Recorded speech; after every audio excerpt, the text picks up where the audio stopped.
Assalamualaikum warahmatullahi wabarakatuh. Kembali lagi bersama saya, Ostarina Eka Putri, dengan nomor induk mahasiswa 17230034, jurusan akuntansi dari kampus STIE KBP Padang. Di sini saya akan mempresentasikan proposal penelitian. Tujuannya adalah untuk menyelesaikan tugas dari Bapak Periandi Ananda SE MSI dengan mata kuliah metode penelitian.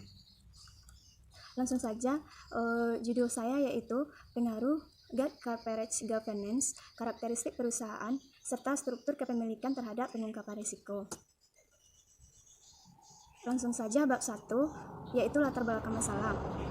Nilai pengungkapan risiko adalah bentuk hal yang wajib diberikan kepada manajer suatu perusahaan supaya pihak stakeholder dapat mengurangi kesenjangan dalam mendapatkan informasi serta mencakup seluruhnya dalam penilaian risiko perusahaan. Faktanya yaitu terjadinya kasus perusahaan mengalami risiko operasional berbentuk keselamatan kerja karyawan yang menewaskan 28 karyawan dan 31 dalam kondisi luka bakar karena adanya kebakaran penyebabnya adalah kebocoran gas pada mesin konveyor. Ini terjadi pada sekitar tahun 2015, diungkapkan oleh Muhammad Musli dan Mulyanin Tias. Perbedaan penelitian saya dengan penelitian sebelumnya, menurut Kencana menyimpulkan bahwa pengungkapan risiko dipengaruhi oleh corporate governance dan karakteristik perusahaan. Sedangkan menurut Pipi Indriana menyatakan bahwa pengungkapan risiko dipengaruhi oleh struktur kepemilikan. Sedangkan saya meneliti bahwa pengungkapan risiko dipengaruhi oleh corporate governance, karakteristik perusahaan, dan struktur kepemilikan. Selanjutnya, rumusan masalah. Sebelumnya saya menjelaskan bahwa corporate governance itu terbagi atas komite audit dan ukuran dewan komisaris, sedangkan karakteristik perusahaan terbagi menjadi ukuran perusahaan, profitabilitas, likuiditas, dan leverage. Maka rumusan masalah pada judul saya yaitu yang pertama, apakah pengaruh komite audit terhadap pengungkapan suatu risiko perusahaan bagian manufaktur yang tergabung di BI? Apa pengaruh ukuran dewan komisaris terhadap pengungkapan risiko pada perusahaan manufaktur yang terdaftar di BI? Yang ketiga, bagaimana ukuran perusahaan berpengaruh terhadap pengungkapan risiko pada perusahaan manufaktur yang terdaftar di BI? Yang keempat, apa pengaruh profitabilitas terhadap pengungkapan risiko? Yang kelima, apa pengaruh likuiditas terhadap pengungkapan risiko? Yang keenam, pengaruh leverage terhadap pengungkapan risiko? Yang terakhir, apa pengaruh struktur kepemilikan terhadap pengungkapan risiko?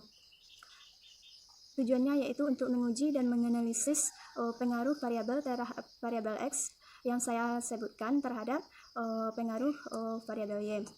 Manfaat penelitian, saya berdasarkan penelitian penulis mengharapkan dapat memberi manfaat serta dapat menambah dan memperluas pengetahuan mengenai hubungan corporate governance, karakteristik pada sebuah perusahaan, dan struktur kepemilikan pada tingkat pengungkapan risiko dan menjadi acuan untuk penelitian selanjutnya. Bab 2 yaitu landasan teori. Yang pertama, corporate governance adalah tata pengelolaan ditujukan untuk meminimalisasikan keselarasan informasi antara pihak manajemen dengan pemilik saham, merupakan variabel X1. Variabel X2-nya karakteristik perusahaan yaitu volume yang menunjukkan jumlah kekayaan pada sebuah perusahaan. Semakin besar nilai tersebut, maka semakin banyak peluang keterlibatan pemangku kepentingan. Variabel X3-nya Selanjutnya, variabel X3 struktur kepemilikan adalah struktur kepemilikan saham, yaitu perbandingan jumlah saham yang dimiliki oleh orang dalam dengan jumlah saham yang dimiliki oleh investor. Bentuk metode untuk meminimalisir tanggung jawab agensi. Variabel Y yaitu pengungkapan risiko, ialah pembaca mendapatkan informasi tentang setiap peluang maupun dimensi mengenai setiap hazard, bahaya, kerusakan, ancaman, atau paparan yang telah menimpa perusahaan. Pengembangan hipotesis. Yang pertama, pengaruh komite audit terhadap pengungkapan risiko. Menyimpulkan dari 4 penelitian sebelumnya, komite audit berpengaruh positif terhadap pengungkapan risiko. Yang kedua, pengaruh ukuran dewan komisaris terhadap pengungkapan risiko. Ukuran dewan komisaris berpengaruh positif terhadap pengungkapan risiko. Yang ketiga, pengaruh ukuran perusahaan terhadap pengungkapan risiko. Ukuran perusahaan berpengaruh positif terhadap pengungkapan risiko. Yang keempat, pengaruh profitabilitas terhadap pengungkapan risiko. Profitabilitas berpengaruh positif terhadap pengungkapan risiko. Leverage terhadap pengungkapan risiko. Leverage berpengaruh positif terhadap pengungkapan risiko. Pengaruh likuiditas terhadap pengungkapan risiko. Likuiditas berpengaruh positif terhadap pengungkapan risiko. Yang ketujuh, pengaruh struktur kepemilikan terhadap pengungkapan risiko. Struktur kepemilikan berpengaruh negatif terhadap pengungkapan risiko. Kerangka konseptual seperti yang ada di gambar. Bab 3 metodologi penelitian. Satu jenis penelitian adalah kuantitatif, diartikan sebagai metode positivistik karena berlandaskan pada filosofi positivisme. Jenis data dan sumber data yaitu data sekunder dan berskala rasio. Analisis skala rasio adalah cara analisa dengan menggunakan perhitungan-perhitungan perbandingan atas data yang kuantitatif yang ditunjukkan dalam neraca maupun laba rugi. Selanjutnya populasi dalam penelitian ini yaitu pada perusahaan manufaktur yang terdaftar di Bursa Efek Indonesia periode 2015 sampai 2020. Sampel adalah seluruh populasi merupakan sampel. Teknik pengumpulan data yang digunakan penulis ialah data dokumentasi dengan cara melihat laporan keuangan perusahaan yang menjadi bahan penelitian selama periode observasi. Definisi operasional variabel.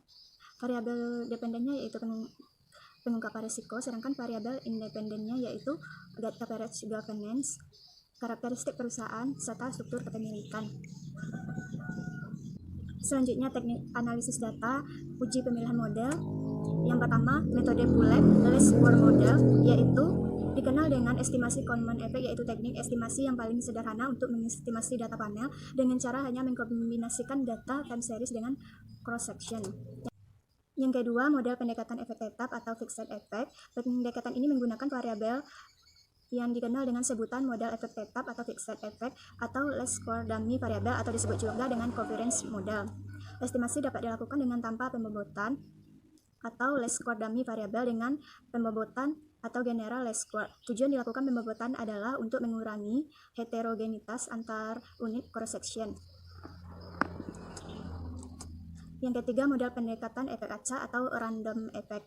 Dalam model efek acak, parameter-parameter yang berbeda antar daerah maupun antar waktu dimasukkan ke dalam error. Karena hal inilah model efek acak juga disebut model komponen error. Selanjutnya, uji spesifikasi model. Yang pertama, uji spesifikasi model dengan uji show. Bertujuan untuk menentukan model analisis data panel yang akan digunakan. Yang kedua, uji spesifikasi model dengan uji Hausman. Uji ini bertujuan untuk mengetahui model yang sebaiknya dipakai, yaitu fixed effect model atau random effect model. Dalam VEM, setiap objek memiliki intercept yang berbeda-beda, akan tetapi intercept masing-masing objek tidak berubah seiring waktu. Uji asumsi klasik, yaitu uji normalitas. Uji normalitas bertujuan untuk menguji apakah dalam model regresi variabel terikat dan variabel bebas keduanya berdistribusi normal atau tidak.